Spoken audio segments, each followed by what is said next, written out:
Peace. For those of you that don't know me, my name is Oso Trari. Yatis. Thank everybody for coming, first of all. I'm going to talk about a few things tonight that may be challenging for some to hear.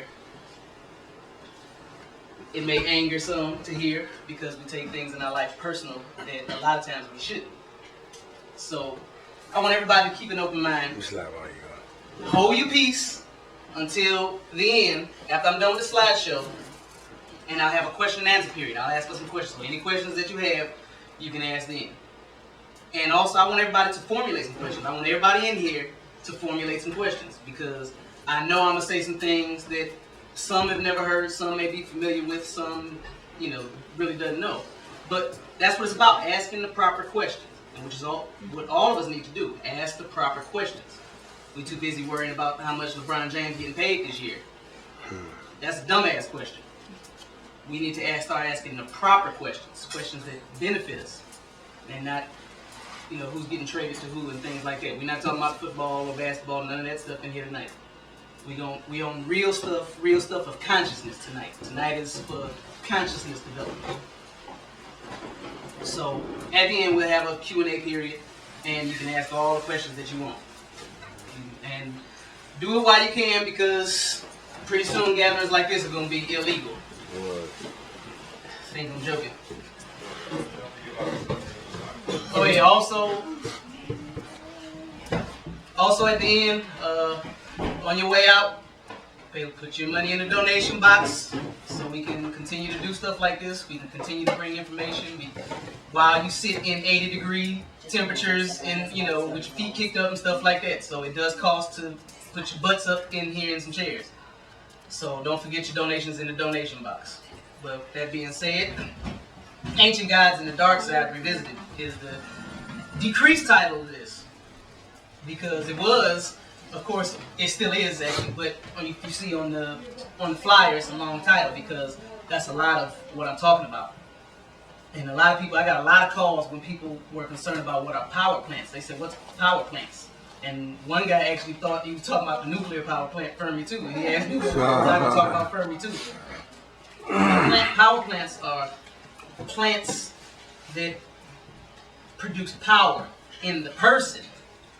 Not the plant having power itself. It produces power inside of the person that ingests it. These are called plant entheogens. Plant entheogens, entheogen. The entheogen is the bringing about of the God consciousness inside of a person's self. So these are plants that you would ingest. If you were in secret societies, you would know about that. It would be prevalent information, but we live in a suppressed, depressed, oppressed society. So anything other than what they give us, which is all well scripted before it even get to us, anything other than that is taboo.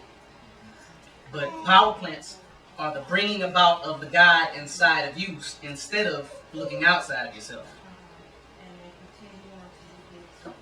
Here, we all know what this is. This is the ring from Lord of the Rings. But there's been ring lore surrounding every culture for thousands upon thousands upon thousands upon thousands of years. They have always talked about those with the ring rule, the ring and the ruler. It's been ring lore in African culture, in Kemetic culture, it's in Sumerian culture, it's in Japanese culture, even the Aztecs and Olmecs and stuff like that talk about the ring. But none of us ever understand what the ring actually is. The ring is not just something that's put on your finger, because that was fashioned after something that they saw. But what is the ring? The movie, anybody see Lord of the Rings? Everybody saw Lord of the Rings? If you didn't see Lord of the Rings, you should see Lord of the Rings, because they're telling you stories a lot of times that they're not writing, is that they're given, and then they put the stories out. So if you're not paying attention, they put a lot of information out there, and it will pass you by. But here we have the ring. But notice, see, the ring, these letters aren't three-dimensional. They're creating a circle on or behind the ring. See, there's a circle filled in by wording, and the ring is superimposed over this circle. So look closely at what you're seeing, because they show us this stuff all the time. But we never see it because we're too busy talking about, the lions. As soon as two brothers meet, the first thing they start talking about is the damn lions. Fuck the lions. Nobody on the Lions is paying your salary.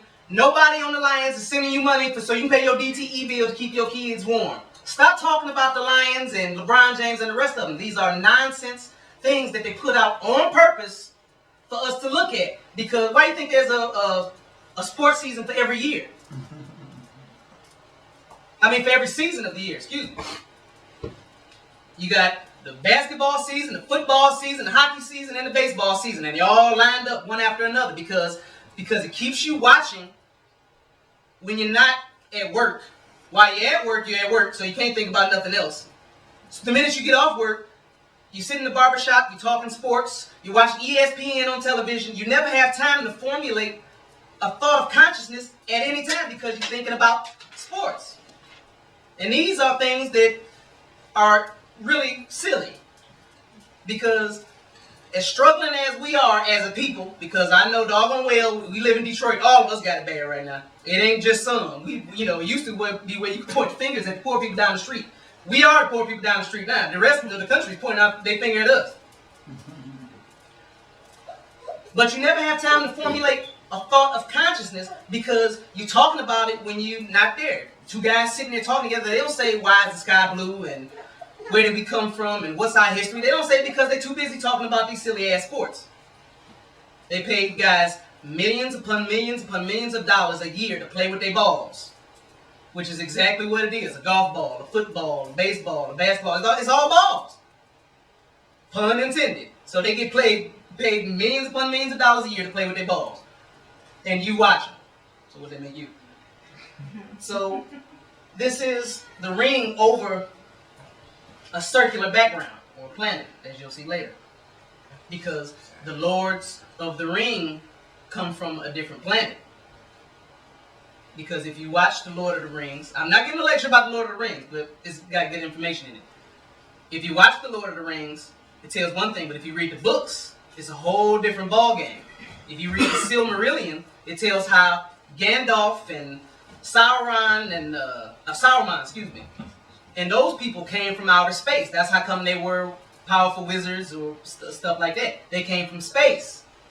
Sauron, the one who had the one ring to rule them all, the ring ruler, the rightful ring bearer. Listen to what I'm saying because you'll see it later. They all came from outer space because Sauron was a reptilian. Here we have what is Anunnaki, what is often called Anunnaki, but this is Sumerian works. Zechariah Sitchin writes a lot about it. This is Shamash, the shining one. Here he holds a ring. Now these are the oldest works of human history that we have to date on planet Earth. So they say. But pay attention to what's going on here. See, this is older than your Bible. This is older than your Quran. All these things are much, much older. If we don't study the ancient works, not old. I'm not talking about 4,000, 5,000, 6,000 years ago like the Bible or something like that. I'm saying ancient works of human history. They all say the same thing. All ancient works across the planet say the same thing. It talks about a galactic race that came here because of a great cataclysm in the stars. A war that they were fighting. And they came here hightailing it, running. But here he holds the ring and the ruler. Because the one who has the ring is the ruler. That's exactly what it's saying. That's what it's saying about Sauron having the ring to rule them all. Because he was the ring ruler. And also we have depictions here of planetary alignments. Pay attention to these because you'll see these later. Here you have what the Sumerians called, that was their symbol of the cross. Long before there was a Jesus, because there never was a Jesus, the Sumerians talked about the Anunnaki coming with the cross, or coming on the cross. This is where the cross comes from. This is a cross inside of a circle, because what it means is